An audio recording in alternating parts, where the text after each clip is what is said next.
Don't forget to like the video, share your thoughts in the comments, and subscribe to stay updated with our latest stories. I never expected my quiet Thursday evening to take such a turn. The sun had just started dipping behind the rooftops, casting an amber glow over the neighborhood. I stood by the kitchen window, watching the last streaks of daylight filter through the branches of my old oak tree. The house was still, save for the rhythmic ticking of the clock and the occasional creak of the wooden floor beneath my bare feet. Then the doorbell rang. I wasn't expecting anyone. Living alone for the past few years had made me accustomed to solitude. My son was grown and busy with his own life, and my evenings were usually spent with a book or a glass of wine, sometimes both. Curious, I made my way to the front door and peeked through the peephole. It was him, Daniel, my neighbor from across the street. We weren't exactly close, but we had exchanged pleasantries over the years, a wave here, a friendly nod there. He was a man in his late 40s, always polite, always composed. There was a quiet air about him, something mysterious but never intrusive. I opened the door, my fingers tightening around the handle. "Daniel?" I said, surprised. He held a small box in his hands, wrapped neatly with a dark green ribbon. "Hey, Claire," he said, offering a smile. "I hope I'm not disturbing you." "Not at all," I replied, though I could hear the hesitation in my own voice. "What's this?" "A small gift," he said, his expression unreadable. "Something I thought you might like." "A gift? From my neighbor?" I hesitated for a moment, glancing at the box before looking back up at him. "That's really kind of you, but why?" I asked. He let out a soft chuckle. "Just open it. You'll understand." There was something in his tone, a quiet insistence, a hint of something unspoken. I took the box from his hands, feeling the weight of it, the smoothness of the paper beneath my fingertips. "Thank you, Daniel. Would you like to come in for a moment?" I asked, half out of politeness, half out of curiosity. He hesitated, then shook his head. "Maybe another time." "Enjoy the gift, Claire." And just like that, he turned and walked back across the street, disappearing behind his front door. I stood there for a moment, my heart beating just a little faster than before. Inside, I placed the box on the kitchen counter, staring at it as if it might reveal its secrets on its own. The ribbon slid off easily, and as I lifted the lid, my breath caught in my throat. Inside, nestled in soft black velvet, was a delicate silver bracelet with an intricate charm dangling from it, a tiny, ornate key. But it wasn't just the bracelet that made my heart skip. It was the folded note beneath it. I picked it up with careful fingers, unfolding the crisp paper. There are things we don't say, but sometimes a small key can open a door we never knew was closed. If you're curious, meet me at the old cafe tomorrow at 7 p.m., Daniel. A wave of emotion washed over me, curiosity, surprise, and something else, something deeper. I stared at the note, reading it again, as if the words might change.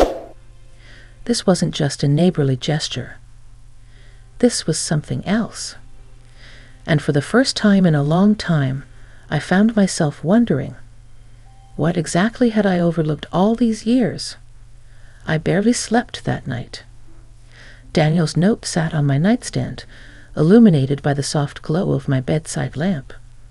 I must have read it a dozen times, each word unraveling a new layer of meaning. Was this a simple invitation for coffee, or was there something more, something unspoken that had lingered between us all these years? By morning, my mind was still restless, caught in a tug-of-war between curiosity and hesitation. I went about my routine as usual, brewing coffee, checking my emails, pretending that today was just another ordinary day. But the bracelet on my wrist told a different story. It felt strangely intimate, the silver charm resting against my skin like a whisper. The tiny key dangled delicately, an unspoken question hanging between us. By the time the clock neared 7, my resolve had hardened. I needed answers. The old cafe Daniel had mentioned wasn't far, just a few blocks away, tucked between a bookstore and a florist. It was the kind of place that had history, the wooden tables worn with time, the scent of fresh pastries lingering in the air. I stepped inside, the doorbell chiming softly. And there he was. Daniel sat at a corner table, dressed in a navy sweater, his hands wrapped around a steaming cup of coffee. When he saw me, he stood, his expression unreadable but warm. "You came," he said, a small smile playing on his lips. "I did," I replied, sliding into the seat across from him. "Now tell me, Daniel, what is this all about?" For a moment, he didn't answer. He simply studied me, as if searching for something in my face. Then, with a quiet sigh, he leaned back, his fingers tracing the rim of his cup. "I suppose I should start at the beginning," he said. "But first, do you remember the house next to yours? The one that was sold last year?" I frowned, caught off guard by the question. "Of course, the old Richard's place." He nodded. "And do you remember the woman who used to live there?" A memory surfaced, an elderly woman, always in her garden, waving as I walked past. Mrs. Richards had been a kind soul, always sharing stories about her late husband, about the love they had built within those 4 walls.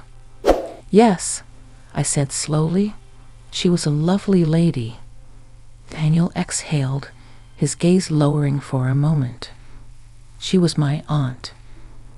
The revelation hit me like a sudden gust of wind. "Your aunt?" He nodded. "She and my mother were sisters. After my mother passed, I didn't have much family left, except for her. She always spoke highly of you, Claire. She said you reminded her of herself when she was younger, kind, independent, thoughtful." I blinked, stunned. I had no idea. "She asked me to look after you," he said, his voice softer now. "Not in an overbearing way, but just to be there if you ever needed anything. But time passed, and I never found the right way to reach out. Until now." I glanced down at the bracelet, the tiny key catching the dim light of the cafe. "The key," I murmured. "What does it open?" Daniel's lips curved slightly, but there was something wistful in his expression. "It's a symbol," he said. "My aunt used to say that everyone keeps doors locked inside them. Memories, feelings, regrets. Sometimes all we need is the right person to hand us the key." Something in my chest tightened. This wasn't about a physical door. It was about something deeper. "You've been watching over me all this time," I whispered. Daniel met my gaze, his own eyes filled with something unreadable. "I guess you could say that." A warmth spread through me, unexpected, but not unwelcome. For years, I had thought of myself as alone, navigating life with quiet resilience. But maybe, just maybe, I hadn't been as alone as I'd believed. Maybe, without realizing it, someone had been waiting for me to find the key all along. I sat there, the weight of Daniel's words settling over me like a warm, unfamiliar embrace. All these years, I had assumed I was moving through life on my own. I had learned to be independent, to rely on myself. And yet here was this man, someone I had only seen in passing, someone I had never truly let into my world, revealing that he had been quietly watching over me, not out of obligation, but out of something deeper. I curled my fingers around the tiny key on the bracelet, feeling the cool metal against my palm. Your aunt never told me any of this, I finally said, my voice softer than before. Daniel took a slow sip of his coffee before replying. She didn't want you to feel watched. She always said you were strong, that you carried yourself with grace. But she also knew that even the strongest people need someone in their corner. I let his words sink in, something stirring in my chest.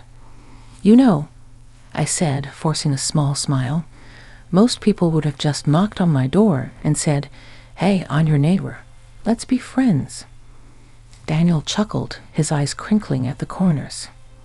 Yeah, well, I guess I wanted it to mean something when I finally reached out. There was a pause, an unspoken understanding passing between us. So, what now? I asked. Daniel's expression grew thoughtful. That depends on you, Claire. This wasn't just about giving you a gift or telling you about my aunt. I wanted you to know that if you ever feel like opening a new door, I'd be on the other side. I felt my breath hitch slightly. Was this a confession, an invitation, or simply an offer of companionship? Maybe it was all three. The thought sent a shiver through me, not of fear, but of possibility. For years, I had convinced myself that my world was already set, that my story had been written. But maybe there were still pages left to turn, chapters waiting to be discovered. I looked at Daniel, really looked at him. The quiet confidence in his gaze, the kindness in his expression. He wasn't a stranger. Not really. He had been there all along, lingering on the edges of my life, waiting for me to notice. Maybe it was time. Maybe I was ready. I reached for my cup, taking a slow sip before meeting his gaze again. Tell me, Daniel, I said, my lips curving into a small smile. How do you feel about taking a walk with me? The warmth in his eyes deepened. I'd like that, he said. And just like that, something shifted between us, subtle but undeniable. A door had opened, and for the first time in a long time, I was ready to step through. The evening air was crisp as Daniel, and I stepped out of the cafe, the soft glow of streetlights casting long shadows along the quiet sidewalk. The town had begun to wind down for the night, but for me, it felt like something was just beginning. We walked in comfortable silence at first, the sound of our footsteps blending with the distant hum of cars. I could feel the weight of the bracelet on my wrist, the tiny key swinging gently with each step. It was strange how a single moment, a single gift, could unravel years of solitude and make me question everything I thought I knew about my own life. You seem deep in thought, Daniel said, glancing over at me. I smiled slightly. Guess I am. He waited, giving me space to find my words. I've spent a long time convincing myself that I didn't need anyone, I admitted, that it was easier to be self-sufficient, to rely on myself. And for a while, I thought that meant I was strong. But now, I wonder if I was just afraid of letting someone in. Daniel didn't answer right away. He let the words linger in the air, respecting their weight. I understand that, he said finally. Sometimes we build walls so high, we forget why we put them up in the first place. I turned to him, studying the quiet sincerity in his face. What about you? Have you always been this patient, this thoughtful? A small chuckle escaped him. Not always. I think life has a way of teaching us patience, whether we want to learn it or not. We reached the small park near my street, where the old wooden benches overlooked a pond. The water reflected the lights from nearby houses, rippling gently with the breeze. I sat down, and Daniel followed. So what happens now? I asked, my voice softer now. He leaned forward, resting his elbows on his knees. That's up to you, Claire. The way he said my name sent a quiet warmth through me.